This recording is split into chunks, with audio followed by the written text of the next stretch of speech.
నమస్తే. తెలంగాణలో municipal corporation mayor పదవుల కోసం, తెలంగాణలో మున్సిపాలిటీ చైర్ పదవుల కోసం రిజర్వేషన్లు ఖరారు చేసింది తెలంగాణ ప్రభుత్వం.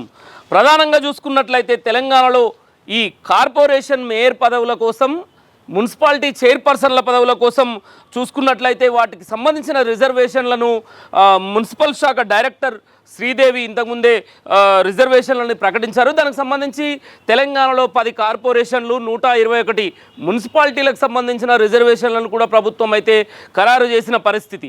ఇప్పటికే ఓటర్ల జాబితా అన్నిటితో సిద్ధమంటూ మున్సిపాలిటీ ఎన్నికలకు, కార్పొరేషన్ల ఎన్నికలకు సిద్ధపడిన నేపథ్యంలో మొత్తం ఈరోజు రిజర్వేషన్ల ఖరారుతో మరింత వేడి రాజుకుంది. తెలంగాణలో మున్సిపాలిటీ ఎన్నికలకు, అటు మున్సిపల్ కార్పొరేషన్ ఎన్నికలకు మాత్రం సిగ్నల్ ముందుగా వెళ్తున్న పరిస్థితి మనం చూసుకోవచ్చు. ప్రధానంగా 10 కార్పొరేషన్లలో ప్రధానంగా రిజర్వేషన్ల అంశాలు చూసుకున్నట్లయితే మేజర్గా ఒక 10 స్థానాలలో మహిళలకు, ఈ 10 కార్పొరేషన్ స్థానాలలో మహిళలకు 5 స్థానాలు కేటాయించారు.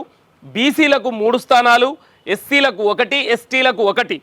ఎస్సీ వచ్చేసి రామగుండం కేటాయించారు. కార్పొరేషన్ మేయర్ కోసం ఎస్సీ రామగుండం, ఎస్టీ కొత్తగూడెం.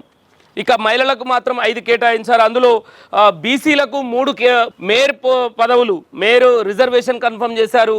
ఈ కార్పొరేషన్ మేయర్ పదవి రిజర్వేషన్ మాత్రం ఒక 3 బీసీలకు కేటాయించారు. అవి చూసుకున్నట్లయితే మహబూబ్ నగర్, మంచిర్యాల, కరీంనగర్కి. ఇక 121 మున్సిపాలిటీల్లో రిజర్వేషన్లు చూసుకున్నట్లయితే మేజర్గా అందులో 60 స్థానాలను ఎస్టీలకు ఒక 5, 17 ఎస్సీలకు కేటాయించారు.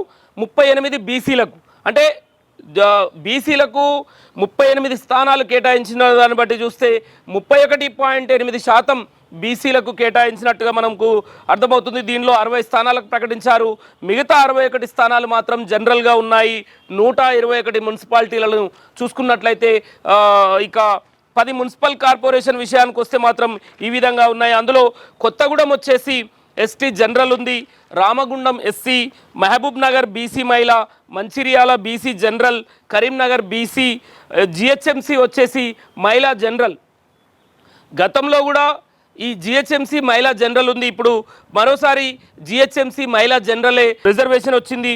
అలానే గ్రేటర్ వరంగల్ కూడా జనరల్ వచ్చింది, ఖమ్మం మహిళా వచ్చింది, నల్గొండ వచ్చేసి మహిళా జనరల్ వచ్చింది, నిజామాబాద్ మహిళా జనరల్. ఈ 10 కార్పొరేషన్లు ప్రధానంగా ఈ 10 కార్పొరేషన్లతో పాటు జిహెచ్ఎంసీ కూడా ఇంక్లూడింగ్ జిహెచ్ఎంసీతో పాటు 10 కార్పొరేషన్ల రిజర్వేషన్లను ప్రకటించారో అది మనం ఇప్పుడు చూసాం. అయితే ఇందులో ఈ రిజర్వేషన్లు ఏదైతే బీసీలకు 42% రిజర్వేషన్ అంశాన్ని ముడిపెట్టుకొని చూసినట్లయితే మాత్రం 31.8% కేటాయించినట్టుగా మొత్తం ఓవరాల్గా 60 స్థానాలకు ప్రకటించి అందులో 31.8% కవర్ చేశారు. మహిళలకు మాత్రం 50% మించకుండా రిజర్వేషన్లని ప్రధానంగా దాన్ని తీసుకున్న పరిస్థితి మనకి ఇక్కడ స్పష్టంగా కనబడుతున్నది. అయితే ఈ 110 మున్సిపల్ కార్పొరేషన్లు 121 మున్సిపాలిటీలకు ఈ రిజర్వేషన్ల ప్రక్రియతో మొత్తానికి రాష్ట్ర వ్యాప్తంగా రాజకీయంగా హీట్ ఎక్కిన పరిస్థితి మొత్తానికి. అంటే దీనికి సంబంధించి ఎలక్షన్ కమిషన్ ఈసీకి ఈరోజు రేపు ఖచ్చితంగా ఈ లిస్టుని ఏదైతే రిజర్వేషన్లు ప్రకటించారో ఇందులో ఎలాంటి ఇబ్బంది అనుమానాలకు తావు లేకుండా చాలా పారదర్శకంగా ఒక లాటరీ సిస్టంతో దీన్ని ఈ రిజర్వేషన్లను ప్రకటించామని డైరెక్టర్ శ్రీదేవి కూడా తెలపడం జరిగింది.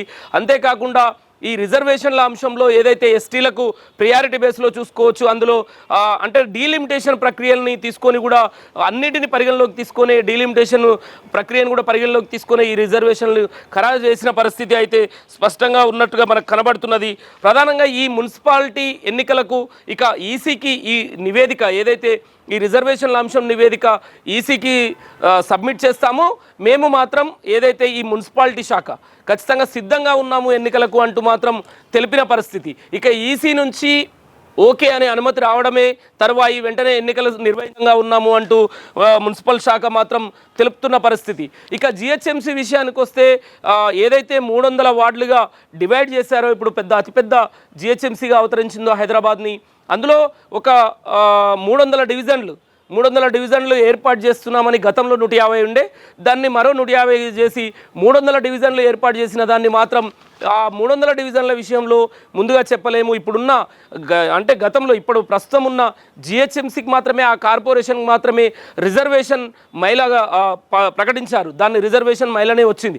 కానీ మరో 3 కార్పొరేషన్లు ఏర్పడతాయి కదా, అంటే 300 డివిజన్లు ఉన్నదాన్ని మరో 2 కార్పొరేషన్లు ఏర్పడే అవకాశం ఉంది. ఒక 3 కార్పొరేషన్లు ఏర్పడతాయి అని ఏదైతే ఊహాగానాలు ఉన్నాయని అంటూ కొంత చెప్పారో, ఆ సమయాన్ని బట్టి ఇప్పుడైతే ఏర్పడలేదు కదా, ఏర్పడినప్పుడు మాత్రమే ఆ మిగతా కార్పొరేషన్ల రిజర్వేషన్ కూడా ప్రకటిస్తాము అంటూ డైరెక్టర్ శ్రీదేవి తెలిపిన పరిస్థితి. అంటే ఇప్పుడు మాత్రం ప్రస్తుతం ఉమ్మడిగా మొత్తానికి ఉన్న జిహెచ్ఎంసీ, పాత జిహెచ్ఎంసీ రిజర్వేషన్ మాత్రమే ప్రకటించారు.